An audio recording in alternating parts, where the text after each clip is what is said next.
Okay, we've got 27 people here. That's fantastic. Welcome to absolutely everybody. Okay, so my name's Simon Barrow, and I'm a writer and activist. And it's kind of interesting running a media workshop and event like this, because I suspect that everybody's hugely skilled. And really the idea is, I think, well, we put some aims to the workshop. I popped a rough agenda up there so that you can see it. The aims are to think how best to use and be the media for the radical independence cause. And we wanted to stress the fact that we are the media, as well as the fact that we're interacting with the media, to share some ideas and top tips and inspirations, to hone our skills on social media and media releases and interviews and digital communications generally. And I mean, I've been working as a journalist, amongst other things, for frighteningly long time, about 35 years, I guess. But every time I'm part of a media workshop, whether I'm leading it or, you know, whether I'm part of it, I learn something new. So I hope we'll all learn something new and pick up some tips and ideas. And as I say, this doesn't apply to anyone who's here, I'm sure, but I always think, well, no, people are really good at this stuff. And then I look at some shitstorm on Twitter or whatever, and you think, no, actually, we do have to kind of think about how we communicate much more. So that's what we're going to do. And roughly how it's going to work is that we're going to have a series of quick buster sessions looking at particular issues. At the moment, we're going to look at focusing our message, but then we're going to look at using social media. And it's terrific. We've got two great resources here. The first is that Sarah Tariq, who's the ST on your screen, who's doing the tech for this, has produced a really excellent briefing. Unfortunately, we can't share it as a PDF in chat, but it's going up on the website and it will be available. I'll say a little bit about that. And then Scott MacDonald has joined us, comrade of mine from Leith, which, as you all know, is near Edinburgh. And Scott's had a lot of experience in different capacities using social media. So he's going to take us through some of the things he's been learning, and then we'll open that up for questions. Then we're going to look a little bit about print and broadcast mainstream media, really, and ways of working with them. And, you know, that's something I've done a fair bit over the years in different capacities, either writing for them or doing, you know, PR for various causes in relation to them, broadcast and radio stuff, not so much TV, but other things. And of course, my involvement in the union means that I have a lot of connection with that area.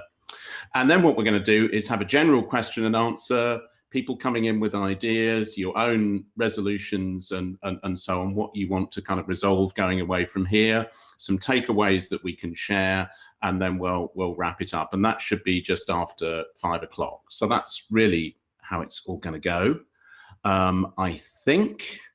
And so let's kick off with that. And just, you know, thinking initially about focusing our message and who we are and who we're actually trying to reach. I don't mean individuals. I mean, what sort of groups of people or what places that people are in do we want to try and connect the radical independence message with? And what kind of things do we want to say?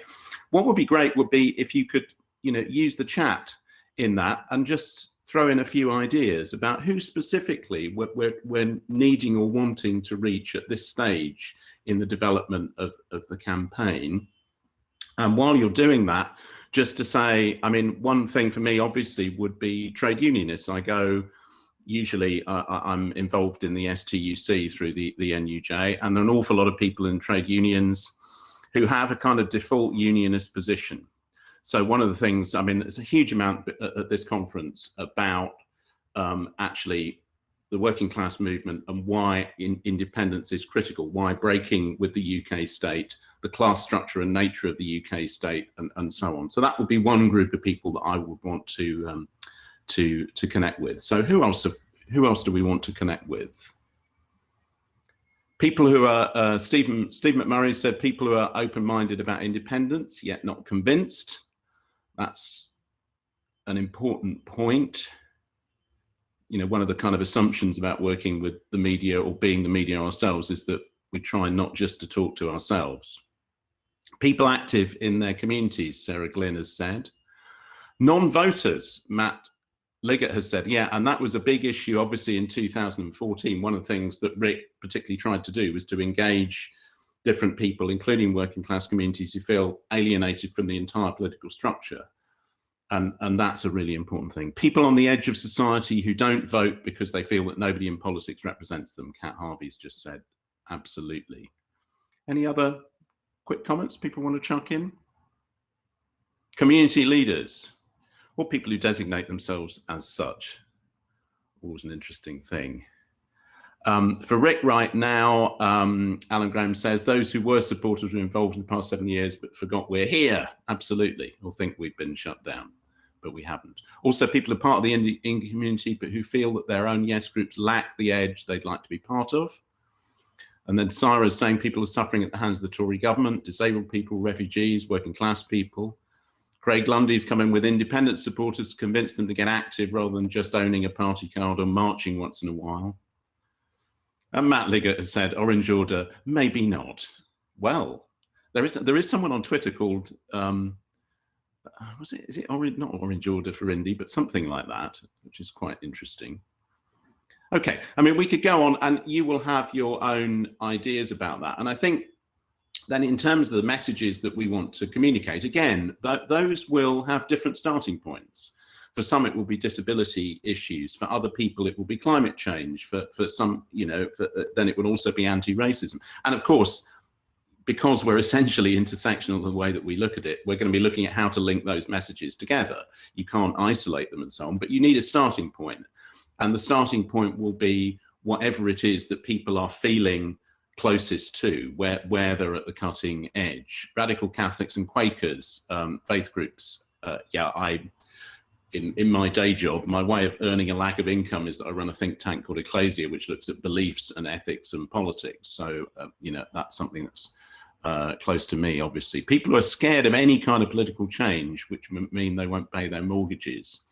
Yeah, so, or perhaps people who actually would like to see change, but are still scared about the impact on them. I've talked to quite a few of those sorts of people. So I think, you know, basic principle of communication is, what's people's experience? Where are they located? What are their concerns? What's their language? How do we take that as a starting point to link to them? And I think that's just really, really important thing to do, because it's easy to kind of start with what you care about, how you see things, what language you speak, and then when other people don't respond, to kind of feel they're not interested, they don't care, they should care about this, or whatever. So I guess that's a really important thing. Derek, did you want to come in on that at all? So you're on the screen. No, Derek doesn't want to come in about that. Okay, so that's probably just enough. What else have we got? People who think they're going to lose their pension. Yes, I mean, you know, they're going to be around those specific issues. And I guess one of the challenges for radical independence is that we have a message that's about radical change, but in order to make radical change, you either have to feel that you really have an investment in it, that is, you absolutely need to break with this UK shit show because, you know, it's dumping on you and so on. That might be one reason you'd push for it. Or the other is that you're not as directly affected, but you have enough security to know that the risk involved in change is worthwhile. So those are sort of slightly different things, I think. Well, there's much more that we could say about this, but you know, it's just really to get us thinking. It's kind of a useful idea to say, okay, who are the people I'm trying to communicate with? What are the kind of messages that I want to communicate with them? And then what's the best way of doing that? You know, undoubtedly, it is worth just simply saying that the best way of communicating most things is personally and directly to people, which is something we've struggled with the pandemic. Social media is no contact for actual human contact in that sense. So all communication starts really with this, and it's about how you tailor what you're doing to that. And people are saying other things like important to get people in music, cultural voices about radical indie to articulate their message in their work. Janet is saying that, and absolutely critical. You know, the how-to has to be visual, connect with people's emotions, connect with people's experiences, not just some kind of cerebral argument as to why something would be a good idea. We know all this. I'm not telling you anything you don't know, but it's just reminding ourselves of that when we try and communicate, really. Okay, so probably not a great deal more to say on that, but keep chucking the ideas, all the ideas that you put into the chat or that you share when we get people involved in the conversation will be gathered together and made use of in the best possible way. So, you know, you're making an enduring contribution just by being here. But what we're going to do next is to move into the sort of second short buster session, which is on social media. And as I say, Sarah has produced a fantastic basic briefing on that looks at different forms of social media, how we can use them, how we can develop our messages, and the principles and practicalities behind that. It's short and really, really good. And, you know, I enjoyed reading it. I spent a lot of time, probably far too much time on social media, but I really, you know, appreciated what she said, and it's made me rethink a couple of things. That's going to be up on the website, and so you can get that. And now we're going to, thankfully, I'm going to stop talking and hand over to Scott, and he's going to share some of his experience, and then we'll open for questions and other contributions. Go for it, Scott. Okay. Hello and comradely greetings, conference. Okay, just to reiterate, the excellent briefing that Sarah has put together has covered most of the basics, and it is a valuable introductory read. I'd advise you to familiarize yourself with it and reach out to any of us if you've got any questions. A brief introduction. My name is Scott MacDonald. I was the social media organizer for the Scottish Socialist Party from late 2015 to 2019. My primary responsibilities were preparing and commissioning content for the party website, their social media channels, which were mostly Facebook and Twitter primarily, and building a library of video and audio content for Facebook, Twitter, and YouTube. In my remarks, I'm going to try and emphasize the importance of social media as part of your group and organizational strategy, and the importance of having a robust and effective team to deliver what's needed. And I'll talk about the key lessons in managing a deep digital communications presence. But if there's one thing I want to leave you with before, if there's one thing beyond all others that I want you to leave with today, it's the following. You've got to document your activism whenever and in any way you can, even if it's not usable immediately. Some of it's going to be useful later, and others might make use of it.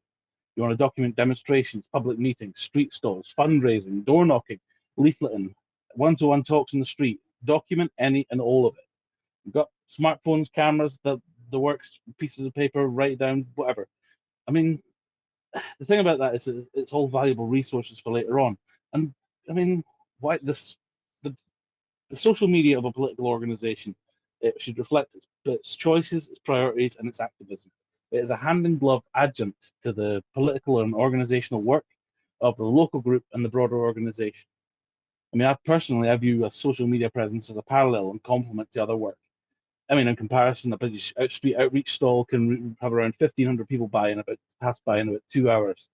A small fraction will stop and engage. They'll offer a donation. They'll take a leaflet or publication. A smaller percentage still will interact further with us and are inspired enough to connect with us for a higher ideal for human and economic justice. We get to hold that door open 24 hours a day, with social media. We get to do it while we sleep. Each intervention should tell a story. It should address and promote our perspective in current affairs and the work that we do. It is one of the most cost-efficient marketing methods used to syndicate ideas and increase our visibility. And when it's not done, we throw away opportunity. When we don't take a swing at passing eyeballs with our messages, it's time we won't get back. And as RIC continues to develop, social media organizers and comrades will have more material, more contacts, and more means to commission, develop, and feed off your prior work. I mean, and one more advantage that's key to this is that you get to spot opportunities. A well-kept social media feed is like having a sneak preview of upcoming news bulletins. And it's a non-trivial demand. It makes you very busy. It requires investment, it requires labor, and it requires feeding regularly. The world doesn't stop just because a spokesperson's on holiday or can't be reached. And lastly, running a social media isn't a fiefdom. It's you have a responsibility to your campaign, and it can be another full-time job in its own to do this. So your role, the task at hand as a social media coordinator, you need to generate well-written, cogently argued responses to current affairs, readable by all, and you've got to reach out to your group comrades. You've got to write regular short campaign news. You've got to commission essays that back up your campaign efforts and political demands. You've got to tell human stories. Bite-sized media pieces that are highly shareable makes people respond emotionally and engage in our arguments on our terms. And you build this by creating a mixture of media aimed at specific audiences you want to reach. Your network of contacts is absolutely critical. You're going to commission as widely as you can. Although it's myself and Simon, we're two white cis men at the table here, we're going to improve on that. The visibility and voices of women, young, BAME, LGBT, and disabled comrades are absolutely matter. But you need a team to do this. And I'm going to talk briefly about some of the key people that are involved in this kind of stuff. So you've got to be, to manage it effectively or to be part of this, you cannot be anything less than professional in cultivating relationships. To get the fullest from your group or your wider network, you need to work with people with whom you disagree. We're all united here. We're all come to this conference in our desire to see an independent socialist Scotland transformed utterly. But we come from myriad, sometimes competing political traditions and social backgrounds. You're going to work with everyone that you can, but you're going to work on what unites us. And in this, you're going to end up doing favors. And you're going to ask for lots of favors. Keep an open door.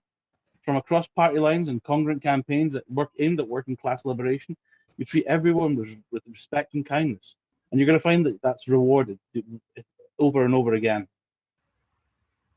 One of the key people in your team is your editor.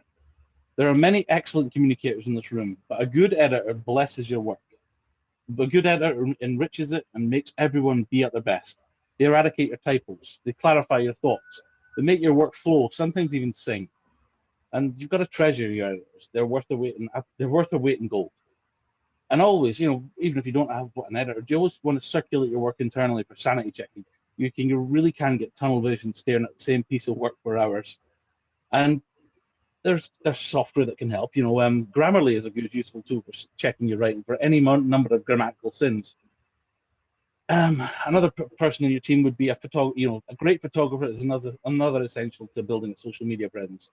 Online and Facebook, Twitter, Instagram, the whole 9 yards is an extremely visual world where everything is shared, and we need to be seen to stand out among the visual noise. A swathe of good photos from an intervention and wider work makes us relatable, shareable, and memorable. It's a showcase, and it makes us stand out. And if you can't get a photographer, take lots of photos, lots of angles, lots of subjects. Take them to the computer afterwards and whittle down the best and use only the best. I couldn't have done my job in the Scottish Socialist Party without the support, expertise, teaching, and organisation and ongoing diligent support of Craig McLean. I mean, for all union hacks in the room, if you're going to do anything like demonstrations or stalls or whatever, get a professional and hire NUG photographers and make yourselves look really good. I mean, free software that helps with photo editing, GIMP, the GNU GIMP, Paint.net, and PixlrX is used as a browser-only effort, and it's really, really good. Video and animation is also key. Cheap broadcast quality video is in the palm of your hand. Where's my bloody phone? It liberates creators, broadcasters, and filmmakers. The cost of cameras and sound recordings fallen, computing power has risen. Anyone who owns a computer and digital camera or with video can learn to do this. Smartphones and tablets capture video and sound and allows filmmakers to gather needed materials on the fly here, there, and everywhere. And again, everyone can document their activism. You can use these video pieces in editing to cover up mistakes, perform dialogue edits, and to provide visual interest, so that it's not just an otherwise dull talking head video. Animation, it's a specialized skill. I mean, from moving bar charts to simplified graphics, showing things which are otherwise impractical or prohibitively expensive for the camera. I'd love to workshop on all this at a later date so that every RIC group can tell their own stories. And there's the free software to kind of get started, OpenShot, DaVinci Resolve, and there's one kind of an all-in-one Blender, which is really good. Graphics and posters, I'd like to actually skip this. I've kind of written something down about this, but to be honest with you, it's not my area of expertise. I'd like to bring Seamus in to talk about this. I tend to use photos to do much of the visual heavy lifting. You find a graphic designer or you follow basic graphic design principles and you experiment. I mean, I'd like to shout out the Workers' Stories project because they had some wonderful tutorials and guides on what makes a really, really good political poster design. And all this stuff is really much graphic design is very much a key thing on how you draw people into an argument, draw people into thinking about what you want them to think about. There's software involved, Canva, Adobe Spark, and it's all, most of it's all browser based. And what brings us here really is kind of the importance of emotion and how we use language. Modern political campaigns are developed to maximize one's chances of winning by appealing to reason, and often more importantly, just by, emotional, and this is kind of a little bit dodgy to say, but emotional manipulation. Specific emotional appeals can work really well, tied to widely felt, deeply felt, winnable, and visible concerns. You can celebrate victories. Joy makes people feel really good about accomplishments, and activists can pride themselves in their work. Anger can mobilize and drive supporters, move people along from being a supporter into an outright activist. Remembering your audience in each of these cases is critical when you're delivering a call to arms. I mean, right now we're not at the stage of referendum campaigning, so an open question is for the group here: what are our key communications priorities to reboot and build up RIC as the place to be? And lastly, I'm on this on language. I'm thinking I'm going to cite Frank Luntz, an evil conservative genius. He's kind of reframed inheritance tax as the death tax. He's a brilliant writer, and he's a horrible individual. I'm going to quote him right now. It's not what you say, it's what people hear. You can have the best message in the world, but the person on the receiving end will always understand it through the prism of their emotions, preconceptions, prejudices, and pre-existing beliefs. And good reading material on this stuff is The Political Brain by Drew Weston, Words at Work by Frank Luntz, and the classic Politics in the English Language by George Orwell. And lastly, I'm going to finish up after this. Your final big fat list of comms tips, and this is kind of a big list that I've kind of stuck to my monitor when I was running the social media for the SSP. It's based on a work I think by Adam Ramsey, and I've kind of extensively revised it over the years. Stories matter more than statistics. And you can look at this as a brief case study like Better Than Zero or TIE. They kind of have cultivated through effective copy, graphics, and spokespeople what it means to be low paid, what it means to be young, what it means to be gay.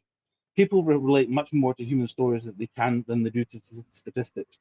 I mean, as part of your story, you can use one killer stat. It can sometimes be brilliant, but you've got to choose them really carefully. Number two, you kind of set the terms of debate. Choose a story, stick to it, and tell it and stick to it.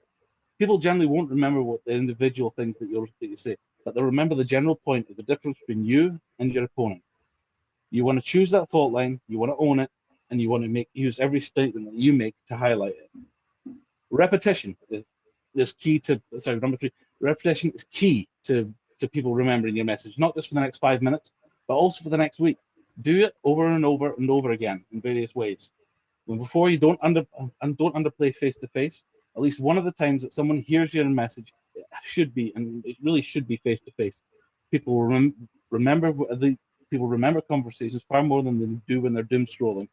Number five, keep it simple, no jargon, no acronyms. And bringing back Orwell, never use a long word when a shorter one will do. Number six, show a clear injustice and also provide the solution. Otherwise, you're just going around making people sad. Number seven, you must know who you're talking to. Know who they are, tailor your message to them. Number eight, don't blame your audience. If your message implies that the person you're talking to is the guilty party in the problem you're highlighting, you are very unlikely to get them on board. Pick the target, freeze it, personalize it, and polarize it. That's a quote from Saul Alinsky. And it's basically saying that if good campaign messages are like good stories, then you need to have a bad guy. Number 11, repetition. Unless you're persistent enough to ram your message so far down everyone's throat that some people feel sick, most people will not have heard you. And 12, the opposite of being controversial is being ignored. And that's that's worse than. Don't want to alienate your audience, but if you stick to things that everyone already agrees with, no one is going to notice you. Number 13, show don't tell. Don't just say 0-hour contracts are terrible. Describe with a story, with a beginning, middle, and end, why it's so horrible. 14, be human, be fun sometimes, because people like people. People don't relate to robots. Don't oppress. We're not struggling for one set of liberations at the cost of another. I think Graham Campbell just did a brilliant job in the afternoon plenary explaining just that. Number 16, the messenger matters. Once you've built rapport, once you trust that you're basically on your side, you can have a much more difficult conversations with them than when you first approach them. And last piece is speak in the language of your audience. You get practice by getting offline from time to time, talking directly with the audience as much as possible. You've got to be authentic, or people are going to see right through you. Number 18, repetition. And lastly, document your activism. Thank you very much. Thanks a lot, Scott. My goodness, you packed an awful lot in there. We have got, again, a document that Scott has prepared because, I mean, I certainly, there are a number of things I want to go back to, so we'll make sure that we share that as well. I want to bring some different voices in at this stage, and I'm very conscious that the voices you've heard have just been male at the moment. Hi. Hi. I was hoping not to share my video, but hey ho. Oh, you look grand. Hi, Scott. Scott, that was excellent. Thanks. It was just a couple of things I remember learning historically through my paid work years ago about when to post, for example, times of the day, etc., how to buy people in. And you did speak a lot about that, about, using the most language of telling stories, because I've been involved in quite a lot of political groups where people just repost other stuff from other groups, and it can be really good stuff. But I always think it's a really good idea to write something to suck people in rather than just saying, read this from RIC or from SSP or from whoever. So can you say a wee bit about maybe both of these things to help out? Okay, there was something else in the chat that you said that I think was also really interesting as well. Talking about language that sucks people in. Yeah. Okay, I'll talk briefly about time of day. I used to aim this stuff. I used to aim messages around about public transport time. Like if you're going to work or if you're coming back from work, people are just doom scrolling on their phones. You'd want to kind of try and aim for mid-morning, for lunchtime, and when people are going home from work, and in the late evening when they're just kind of getting ready to go to kind of finish their day. When it comes to telling stories, is really quite. It can be difficult. You can tell a story in about 3 sentences if you're quite skilled, but what you're trying to do is to try and demonstrate an injustice and how you have the answer to it, so to speak, or your group, your particular organization has a solution that will work well for everyone, or rather work well for the people that you're trying to reach. I always tried to make sure that when I was speaking for the Scottish Socialist Party, I usually always tried to come out with a key extract of it that was relevant to what we were interested in, and also to kind of put our political spin on it, so that before you even touch the article, you're going to see like if it's an article on expensive public transport, we'll talk about free public transport, for instance, so that you're presenting what is possible, what is politically desirable, and what you can and inspire people to kind of see beyond the political current state of affairs. Is what I think I'm saying. Thank you very much. Thanks for the question. Thank you. Okay, thanks very much, and thanks, Susa. Derek, I think the problem is it looks like you're on a mobile device, and Hopin is really annoying about that, but you probably can't unmute, so I'm really sorry about that. Who else? I'm just trying to look at who else. We've had lots of offers of help, which is really fantastic, and thank you so much for that.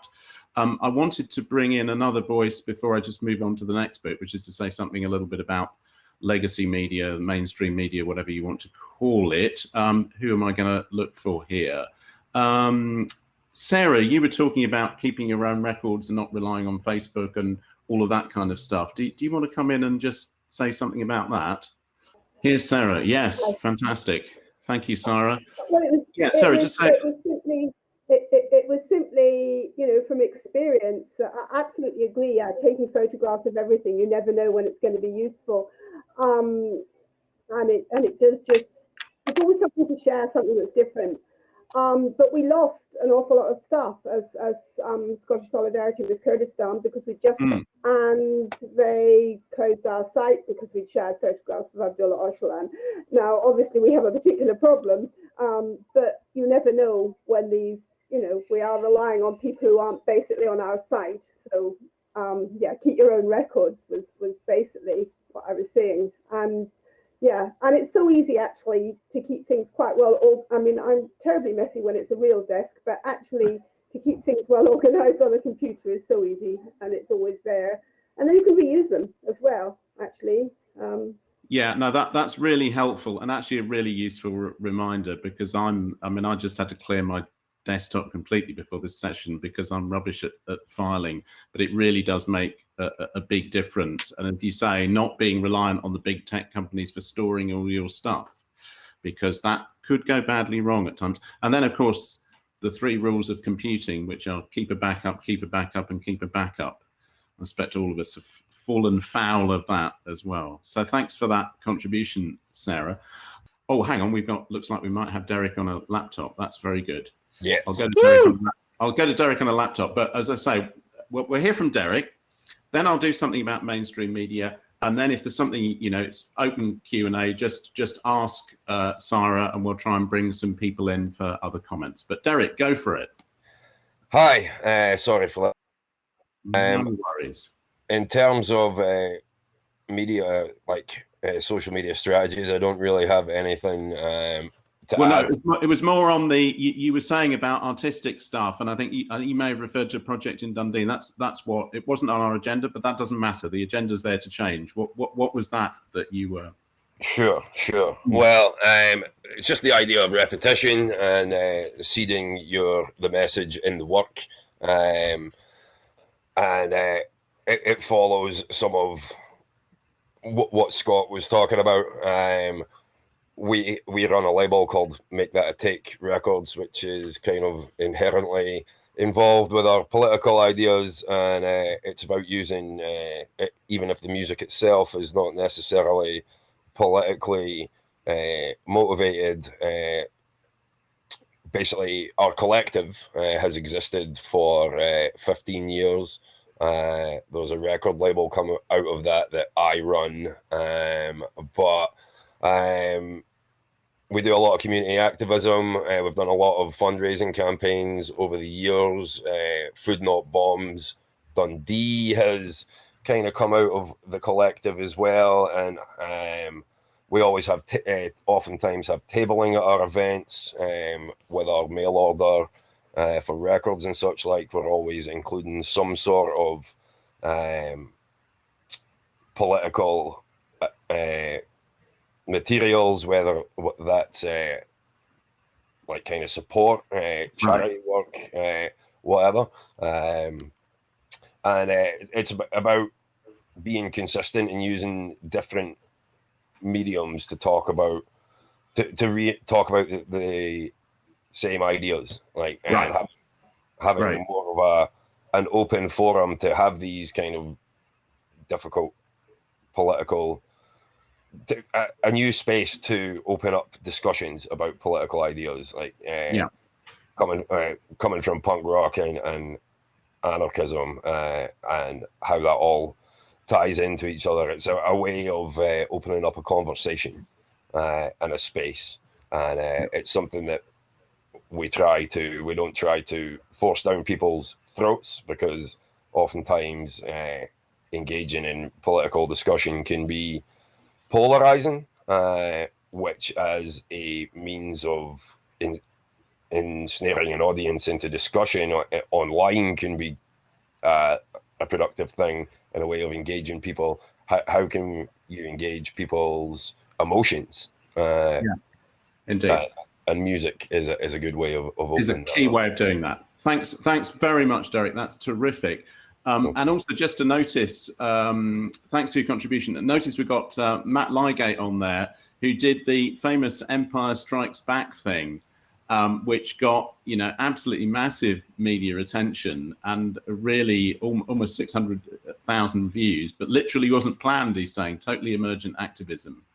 We just have to be ready to jump on opportunities when they arise. And that's really important. I mean, you know, being the media is also about being out there so that you create the media around you very often with something like that. And as you say, you can't always plan it, but it was just amazing. And Andrew's saying, oh man, I've always wanted to meet the guy who did the Star Wars thing during In the Rift. That was brilliant. Yeah, fantastic. Congratulations to you on that. Now, talking about that, because that was picked up by the mainstream media, and I just wanted to say a few things about the mainstream media. This is a tricky one in a way, because as I say, I've worked as part of it, I've worked with it, etc. And I understand the problems people have. You know, the reality is that the mainstream media, the big newspapers and so on, we know there's a massive problem with ownership, you know, that 6 billionaires control, you know, getting on for 90% of the media. It's absolutely shocking, and that needs to be challenged and changed radically. And actually one of the things the NUJ is doing that I'm involved in is we're trying to get funding into public interest journalism. There's actually an engagement with the Scottish government on that. So I understand all of the problems, but they still have huge reach, including those you don't have reach to particularly, because an awful lot of people who we might want to reach are not following our social media channels or using the kind of alternative media that we are using much of the time. So we do need to engage. And my first comment on that is don't go negative yourself and don't attack journalists, because it really doesn't achieve anything and it doesn't work. I understand the frustrations, but you know, I know quite a lot of journalists who work for the BBC and for other outlets, and you know, they just get absolute streams of abuse. And it really doesn't create anything. I mean, the problem often with the mainstream media is the people who are taking editorial decisions. Most frontline journalists are trying to do a job. The assumptions about neutrality or where the center of a debate is may not be anywhere near where we think they should be, but that's what you're dealing with. So not being on the attack, you know, being on the attack really doesn't help from that point of view. I think the other thing is to think of that kind of big reach media coverage as a bonus. I don't think it happens so much now, but I mean, it used to be back in the day. I knew campaign groups spent massive amounts of time trying to get one paragraph in The Guardian. And if they'd spent the same amount of effort on their own media or on alternative media, they'd reach far, far more people, you know, rather than someone middle-class person sitting at a breakfast table reading it for 5 seconds or whatever. So, you know, you don't have to worry about that. But if you're going to, and when you're trying to reach the media in terms of press releases and so on, here are my very quick hints on press releases. And the first thing I think is make it read like a news story. Now, let me talk, you know, if you're in a newsroom, I mentioned a bit below, you can see below those comments about media hints. I'll say that first, actually, that journalism is a pain. You know, the idea of just churning out press releases can be a real pain, but you can make it work for you. And if you look at press releases from Amnesty or Oxfam or Christian Aid, any of the kind of big NGOs, they're often really well crafted. They're like half a page or 3/4 of a page. They make it read like a news story. They avoid lots of boxes and graphics, which is one real problem. I mean, you know, there's campaign groups I get press releases from. I get 3 pages. There are loads of boxes. There are graphics stuck everywhere. There's about 18 footnotes to it. There's a quote, but it's buried somewhere. You just kind of look at it and you think, I just don't have time to deal with this. And then you get something from, I don't know, Amnesty, and it reads like a news story. And frankly, people can cut and paste most of it and use it. They will use it. So that's, it maybe ought not to be like that, but it is like that. So make it read like a news story. And if you're trying to get to a particular publication, read that publication and figure out how they write things and kind of copy their style if you can. Make quotes count. If you can have a quote will count in perhaps one of 2 ways. Either the person saying it is noteworthy for some reason, someone completely unexpected. Obviously, you know, we may have different feelings about using celebrities or others and that kind of thing, or just a really punchy statement. You know, Graham Campbell's contribution earlier, there were loads of things that you could pick out of that. Use a photo or image if you can, and provide a 1-story caption, by which I mean just a short caption, which could almost be the story in itself, because some people won't actually use your press release, but they'll put your photo there and they'll put something underneath it. Adapt for high target media and follow their style. I've already mentioned that. Keep it short. That's really, really important, I think. Last couple of comments on that. There was something else I was going to say about press releases. I can't remember what it is now. On broadcast media, you know, the really obvious thing, which is practice your sound bites. Make sure that you have a couple of key points to put across, whatever the question is. And generally speaking, when you're campaigning, go high if they go low. If they make a snarky comment at you, don't allow yourself, much as on Twitter, it's not a good idea to allow yourself to be dragged into a kind of fight over something, because if you keep your calm and refuse to be provoked, the interviewer or whoever's trying to provoke you will look bad and you'll look good, and that makes a real difference. The other key thing is know your key facts. Don't get caught out. Don't try and, you know, remember something at the back of your mind in the middle of an interview. Stick to the few things you've written down. Basically, if you're doing a short interview on radio or television, you know, make about 3 or 4 points. Don't make loads of points, because you'll forget them and it'll make you more anxious. And then really final comment is, it's the narrative and the emotional response that really counts, that people respond to. You know, if you come across as authentic, as passionate, as informed about what you say, that will connect with people, even the people who don't necessarily like what you're saying. Whereas if you just kind of rant on or appear to be unfocused, don't have the facts at your disposal, etc., or get aggressive, then it won't work at all. So those are really, you know, quick points on using and responding to the mainstream media. A huge amount more we could say, I realize, and other people will have different experiences. So I will stop sharing at that point. But let's, you know, as I say, open really for Q&A or comments or ideas. Anyone want to come in? Sarah, go for it. Yeah, it's a comment about recorded interviews for television and radio and stuff. And basically, because you will be speaking for rather longer, and then they'll choose the bits that they want to use. So if there's key points that you want to cover, you just want to repeat those key points, because if you start thinking, oh, I'm bored with this one, I'm going to start saying something else, they'll use for something else, not the ones that you want. So just be boring and keep repeating them. Yeah, no, that's really, really good advice. Absolutely solid advice. And the other thing is, if they ask you to re-record it, don't do it. Because what that, you know, I've fallen into that trap before. You know, I got it right on the first take, but then they wanted to re-record it, and I kind of slightly lost my way, and it didn't work. So, you know, you should be in charge of what you want to say and how you say it. That's really great. Thanks very much, Sarah. That's terrific. Paul, you were saying you had a question. I'm Paul Figueroa from Puerto Rico, the Puerto Rican Independence Party. And I was one of the co-campaign managers for the opposition for our status referendum in 2020 called Sobre una razón para votar no. This last referendum was interesting in that the right-wing pro-statehood parties in Puerto Rico had a supermajority, but they knew that they were set to lose the elections. And the left and the pro-independence forces were in a very good moment politically. And then the right-wing annexation people declared a referendum. So I don't think we were expecting one. And then a referendum happened, and we lost by like 0.8%, a very, very marginal amount of the vote. And I think it's because we weren't ready and we weren't building on our capabilities beforehand. So what advice do you have?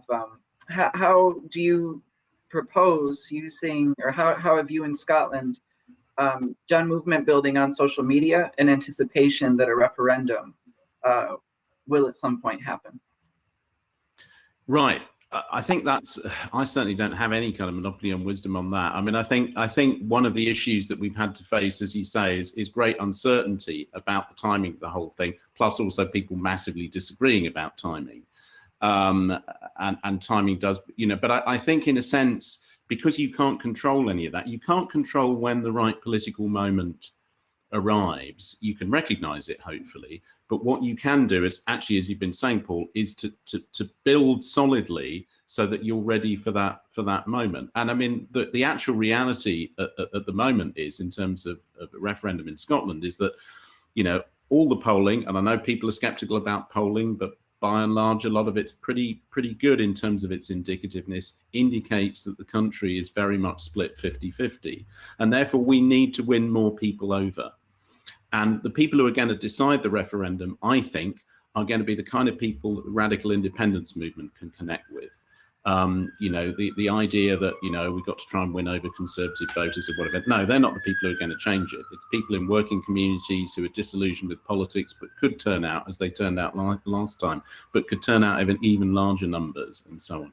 So I actually think the radical message is the one that really will communicate with people. But that's just my kind of response to it. And that's why I think this conference and what we're trying to do is so important. And how we extend our ways of communicating with people and so on.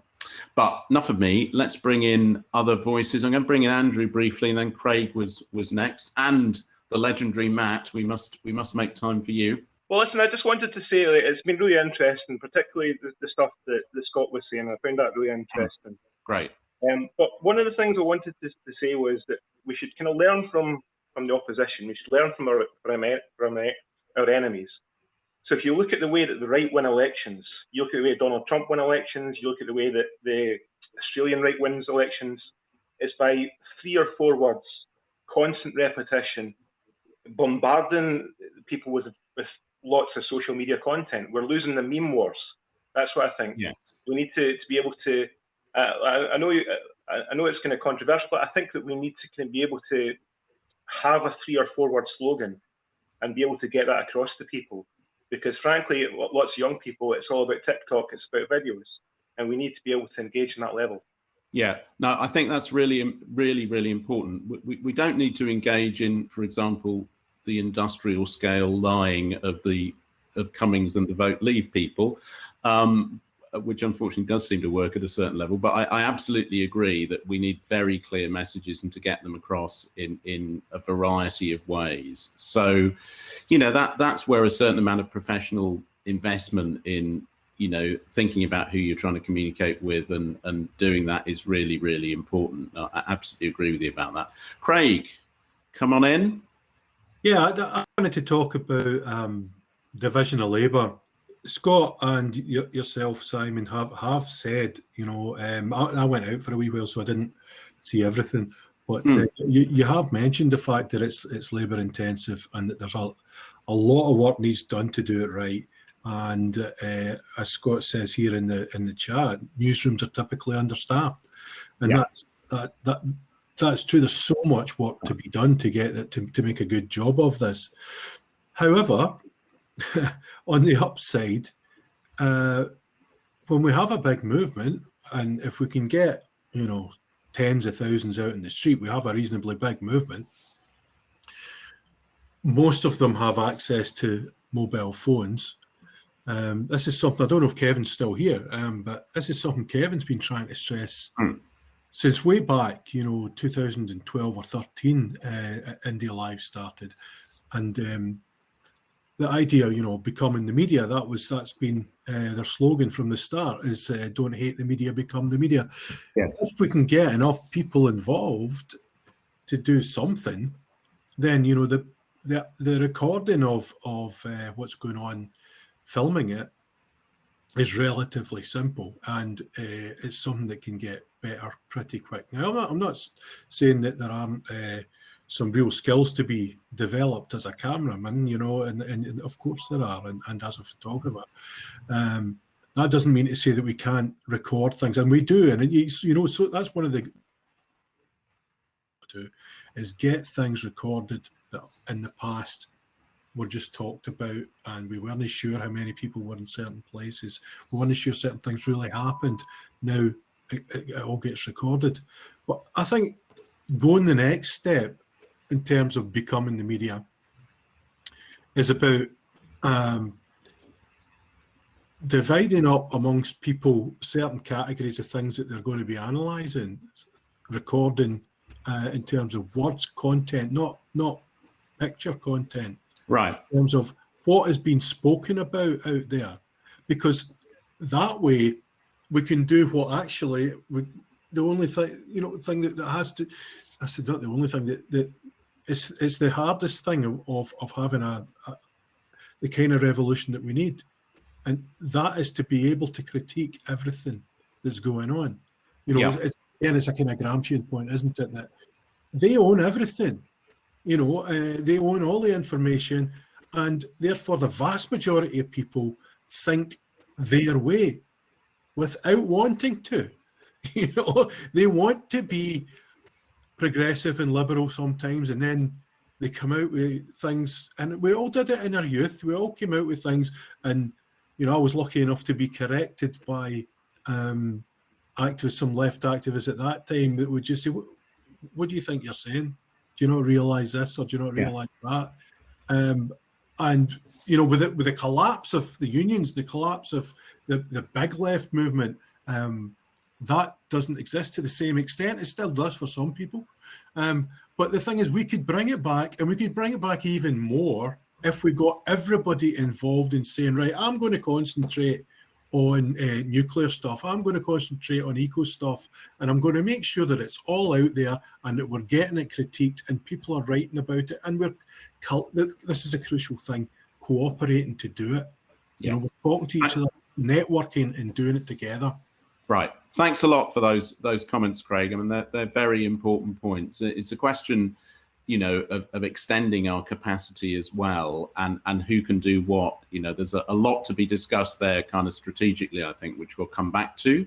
Okay, thanks very much. I was going to bring in Sarah, but she just disappeared from the screen. But we have the legendary Matt Lygate here. Hi, Matt. Come and say something. By the way, we've got about 8 or 9 minutes left, so if we can make it fairly brief. And then we can get a few more in. Absolutely. 2 very quick points. One is my experience setting up a community project in a working class community. We've got to be aware of what you mentioned earlier on, disillusionment. And disillusionment over generations means that working class communities are very sceptical of groups of people who just appear, they pop up out of nowhere, you know, when it suits us, basically. So we've got to be very aware of that, whether it's setting up an autonomous space and be it whatever, you know, anarchist, hippie, ecological, whatever it is. Working class communities can be very sceptical of that, and that's you've got to it's actions. You've got to lead on actions and not just on words. And particularly the new campaign, I think it's Paul that mentioned from Costa Rica, was it, about not being prepared. And I think part of the work you have to do to be prepared is not just wait until like next announces the deadline and then we all start running like fuck to the deadline as fast as we can. We've got to do some work now, and the way to do that is people, like everybody has been saying, the best way to do that, people vote based on their network, on their connections to the universe and to the people around about them. So the best way to be an influence in your community is to be part of your community, not just when it fucking suits you, not just when there's a campaign on or when it suits your agenda, your politics, your whatever. So even if it's going out and helping somebody clean their lawn or doing a street clean, if you're part of a team, whether it be a Yes team or a whatever team, a community team, an anarchist group, an ecological group, don't just do it because there's a big campaign. Get out and do something now, and it can be totally menial, but the people that you interact with in those days are going to listen to you when the time comes that you have a message to. And the last very point is kind of backing up everything you guys have all been saying is, I think the last campaign there was far too much reacting to the narrative. The narrative was set by the mainstream media, and we as a movement had to constantly react. And so the conversation, so much was bogged down, and you remember it, pensions and pounds and all the rest of it, right? I think this time round we have a chance to, like we're all talking about, set up media channels that means that we can not only react to the narrative, but we can create the narrative, we can drive the narrative from the outset. And the way we do that is by creating positive news stories that aren't just reactions, negative reactions, anti-Brexit, anti-union, anti. If that's all somebody hears in a working class community, guess what? They're already disillusioned. You're not going to convince them to suddenly become an apostle to some new movement, you know. The only way you can bring people out of disillusionment and out of negativity, skepticism, and decades of abuse and oppression is by being part of that community and bringing in good news stories and creating good actions. Yeah, that's terrific advice, Matt. Really, really important stuff. I think it's also, I mean, as you're really saying, it's about how we start to set the agenda ourselves rather than just be responding to the agenda, then get into something negative. Then people, you know, feel disillusioned and pissed off with it because it's just politics as usual and so on. So you know, that the whole way we do stuff becomes really, really important. I'm just seeing if we can get Siobhan in to say about the project she mentioned in chat, which a number of people have responded to, the Facebook group called Independent Women. Siobhan around? Not at the moment. We'll just see if she is. Sarah, do you want to come back in while we're waiting to see if we get Siobhan in? And then I'll bring in Andrew, and then probably we'll need to wind up. It's a couple of quick things we wind up. Yeah, I was just going to say a little bit about the experience that we had when we were running the Scottish Unemployed Workers Network. And we're quite disciplined about it. So we had stalls outside the job centre, and we do a blog every week that you know, recounted something that we learned from the stall. So it was the personal story, but we try and link it to bigger issues. Right. And then we used to share it just every Sunday morning, and you know, just sharing it around Facebook. It was pretty simple, but it was really nice. And it was nice that when we then went on, you know, protests and stuff with our banner, you know, everybody knew us. So it was linking the actual personal contact as well as with the Right. social media stuff. But the other thing is also just when you get really angry about something, just write about it. And you know, and if you've got to do some clearing up, it's much nicer to write. You know, I just put off doing all the clearing up and the washing up by writing, and that's a good way of doing things as well. That's a good human hint, I think. I would actually say that passion is really great. Sometimes when you're really feeling angry isn't the best time to decide what to say. So, you know, if you step back for it sometimes and so on. But thanks so much for that, Sarah. Siobhan, do you want to come in and just tell us a little bit about your project? Sounds great.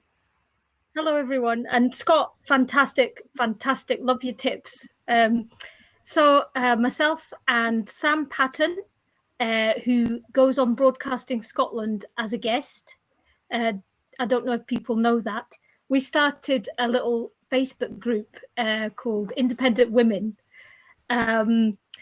It's just in its infancy. It started in January, and we've been a bit quiet recently. Come next, we'll be getting invite anyone on and talk about themselves, either direct independence or people like my friend Lewis Wild. He's a so he comes on and does Spring Watch or Summer Watch. It's about wildlife flow. And it's just, as far as I'm concerned, we've got a fantastic medium at fingertips. It's democratic. We can all access it. And I would like to see people use it as imaginatively as possible. And I'd like to see this today happen every month. Not all day, because like it's a bit of a commitment, but 3 hours day afternoon once a month, we could really create a lot of content and then share it amongst ourselves in our different.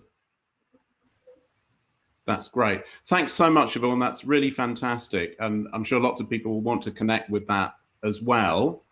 Andrew, it's scary when you first start. It's scary. But when you keep going, you get better, more confident and less self-conscious. Yeah, absolutely. Thanks so much for that. Folks, we've got literally 3 minutes to wind up. Apologies to Andrew and anyone else who was trying to get in that we didn't get everybody in, but it's been really great what people have done. I'm just going to end with just a few kind of very quick hints, which might be useful. I think you can probably see that. Hang on a moment. Can you see that? Yes, you can. Okay, so just run through a few very quick hints. People will listen to you over someone they don't know. just the personal angle of communication. People more likely to act on it if they know it comes from someone they trust, and the existing relationship between the person sharing the information and the voter or the person you're trying to mobilize will make the latter much more receptive to what the former has to say. That's important. Everyone can do something. As Craig was saying, there's a lot of sort of strategizing and deep work that needs to be done in relation to the media, but everyone can do something, and that's really important. And that's where CIRA's guidelines come in. Make sure that you fact checked everything you post. That is really, really important. It seems obvious, but you know, often things go astray when we think we remember something and then we put it up and then we get it wrong and then we get into a big argument, that kind of stuff. Target your audience. If you're talking to kids in a school, talking about pensions, probably not going to cut through. Principle applies online. Think about who's likely to see what you share and what their biggest wants and needs are. Communication isn't about you, it's about other people. And the last comment I just want to make is this one. And these yellow screens come from Rachel Walker. Thanks very much to Rachel for those. No one has ever changed their mind because you called them an idiot on Twitter, or indeed anywhere else in life, really. So that's just something incredibly obvious but important to remember. And then, is this showing on the screen? I can't see. Can you see 10 useful resources? Has that come up anywhere? It should be on the screen. We can't see the 10 useful resources yet. Yeah, can't see the resources. Heaven knows where the resources have gone to.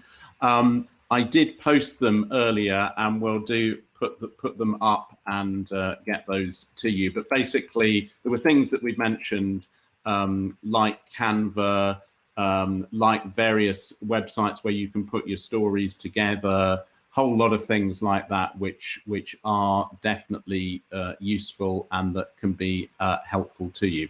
So that just about wraps it up. Thanks for everyone for taking part. None of those ideas will be lost, and we will be engaging with you. And thanks for those who've offered to help as well. That is really going to make a big difference. And it's been a great day, and enjoy the rest of your day and weekend. Take care.